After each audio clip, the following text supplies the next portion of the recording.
लेके जातानी मध्य म्यूजिक रिकॉर्डिंग स्टूडियो गुरारू।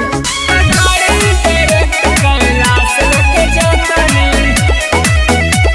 बोला बोला देवघर वाले बाबा की।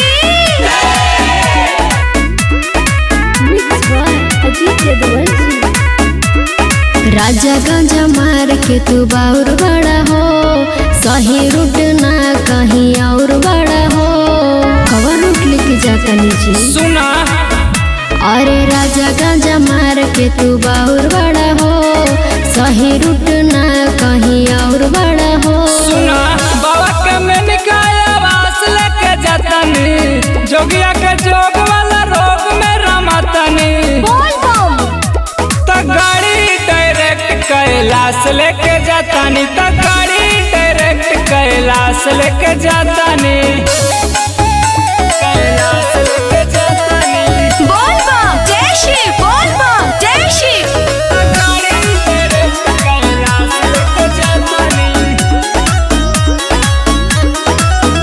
अरे चांदी के चिलमिया में गंजा भांगे भर के, हाथ के हथेलिया में सुरती रगड़ के, सावे के काटवा पर बा हमार धनी, तानी सदेर रखा अपन सवार के, अपन सवार के। हम बनी कन्फ्यूज यूज मैप कला हो, देखा लड़ जाई गाड़ी तनी गैप कला हो।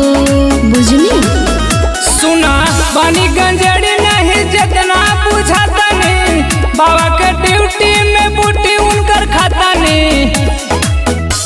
त गाड़ी डायरेक्ट कैलाश लेके जातानी, त गाड़ी डायरेक्ट कैलाश लेके जातानी।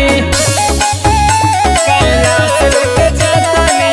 बोल बम जय श्री, बोल बम जय श्री। गाड़ी डायरेक्ट कैलाश लेके जातानी। अरे बाबा के दुआरी बड़ा भीड़ भइल भारी, हेलसी सफारी नहीं जाला सवारी। माथा पे लाल महाकाल टीका लेके, संगे सोनू जाले पर नौ बिहारी। ए जी देखा प्यारी तोहर साड़ी लहरावा तारी हो, हई गेरुआ गमछा फहरावा तारी हो। बुझाई अरे स्टेरिंग में बताबे नुला जातानी, जानी न सोचिया कि हम भरमतनी। त गाड़ी डायरेक्ट कैलाश लेके जातानी, त